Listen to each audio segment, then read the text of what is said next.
la première. En 1809, Madame Routier meurt. Joseph Laury, son gendre, reçoit Furcy en héritage. Le jeune homme a 23 ans. Domestique, il porte les charges les plus lourdes, fait de longs trajets dans la nuit pour chercher des provisions. Au jardin, lorsque les fleurs ne sont pas bien plantées, il reçoit une pluie de coups.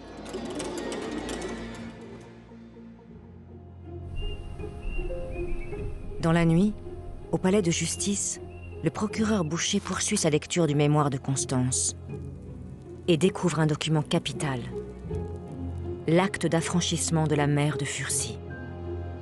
Nous, en vertu des pouvoirs à nous donner par Sa Majesté, avons accordé et accordons la liberté à la nommée Madeleine, indienne, la déclarons à tous et à chacun libre. Sans le savoir, Madeleine était donc affranchie depuis 30 ans. S'il est arrivé trop tard pour Madeleine, cet acte d'affranchissement est un signe d'espoir pour Furcy. Il est fort probable qu'en découvrant ce document, qui est un document officiel émanant des plus hautes autorités de la colonie, Boucher se dit que c'est un combat juste, simple, presque à la limite, puisque légalement, il est déjà prouvé que Madeleine aurait dû être libre. Donc, en effet, il y a une erreur judiciaire si on ne donne pas la liberté à Furcy, si on ne le considère pas comme libre, puisque sa mère était libre. Le procureur rédige ses réquisitions en faveur de Furcy. Mais prendre le parti d'un esclave est une affaire délicate. Il faut d'un côté maintenir les esclaves dans l'obéissance. D'un autre côté, il serait dangereux de donner à des gens de couleur un prétexte de sédition en leur refusant une justice impartiale. Boucher veut une justice impartiale. Et donc, il va prendre position sur 3 points pour le soutenir. Le premier point, c'est que Madeleine est indienne et que l'esclavage, d'après des édits royaux, était réservé aux natifs d'Afrique, à ce qu'on appelle à l'époque les nègres. Et que Furcy étant indien, il n'est pas concerné. Le deuxième point sur lequel il va s'appuyer, c'est que Madeleine a été affranchie en 1789. Et la troisième raison qui en découle, c'est que Furcy, qui est né 3-4 ans avant cet affranchissement, est donc de droit libre. La conviction du procureur est que Furcy doit se déclarer libre et le signifier à son maître. Il dicte un acte judiciaire à un huissier qui le remettra en main propre à Joseph Laury. Voilà la sommation de Furcy à Laury, c'est un acte qui s'appelle un exploit, déposé par un huissier, et c'est dans ce document que Furcy affirme sa situation de libre à partir de ce jour, le 22 novembre 1817.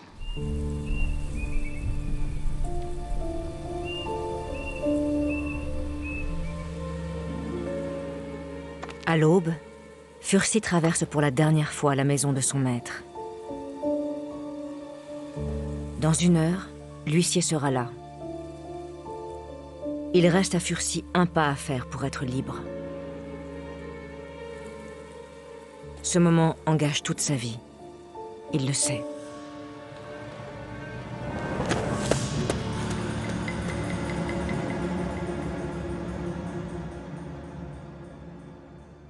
Moi, Étienne Huard, huissier, je signifie au sieur Joseph Laury que Furcy a quitté aujourd'hui sa demeure sur les motifs qu'il est libre et veut jouir des droits attachés à cette condition. Le sieur Laury a profité de sa situation pour asservir un homme né libre, sans éducation et sans fortune. Furcy veut jouir dès aujourd'hui de la liberté, malgré le sieur Laury qui prétend être son maître. Quel affront! Laury se rend chez le procureur. Il s'emporte. Il faut enchaîner Furcy, punir l'insolence de l'huissier. Gilbert Boucher lui répond qu'il attache trop d'importance à cet acte judiciaire. Mais Laury exige qu'on arrête Furcy.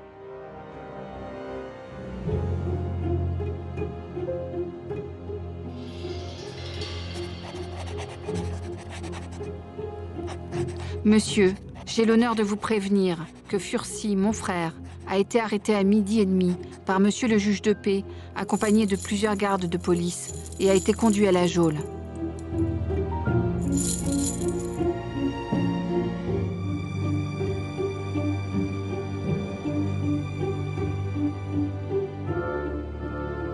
Le coup est rude pour Constance. Car elle aussi traverse une période sombre de son existence. Son mari est mort quelques mois avant et elle vient d'accoucher quelques semaines avant d'un enfant. Et elle se retrouve dans une situation qui, pour une libre de couleur, est très difficile. Elle a une petite propriété à gérer, elle pense qu'elle ne pourra pas s'en sortir, ça sera très dur pour une femme. Et donc, on peut imaginer que Constance, qui doit avoir un grand amour quand même pour son frère, en soutenant le combat de son frère, elle espère que Furcy viendra l'aider pour gérer la petite propriété.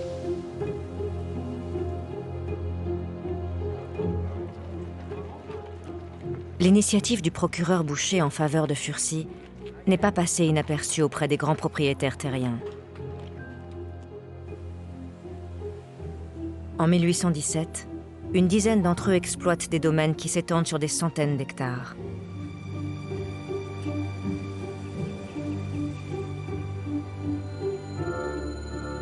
Parmi eux, Ombline des Bassins est réputée pour sa cruauté envers ses 400 esclaves. Aujourd'hui encore, elle est l'ombre portée de l'esclavagisme dans l'île. Voici sa demeure.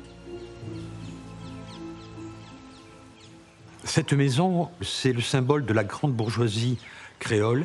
La famille des Bassins est présente dans tous les domaines de la vie, que ce soit dans l'économie, dans le politique et dans le judiciaire. Un des fils de Madame des Bassins, Philippe des Bassins, est commissaire général ordonnateur de l'île. Cette fonction lui donne de très importants pouvoirs. Il est connu pour son arrogance et son sentiment de supériorité permanent. Philippe des Bassins, en 1817, va s'appuyer sur la bourgeoisie créole dans sa tentative de mainmise sur l'organisation de la société à ce moment-là. Et il va trouver sur son chemin Gilbert Boucher, qui lui arrive un mois plus tard, et qui arrive avec les concepts de justice de France et non pas de la justice coloniale. Il va donc y avoir une opposition très rapidement entre les deux personnes, et l'histoire de Furcy se situe à un moment clé de ces oppositions.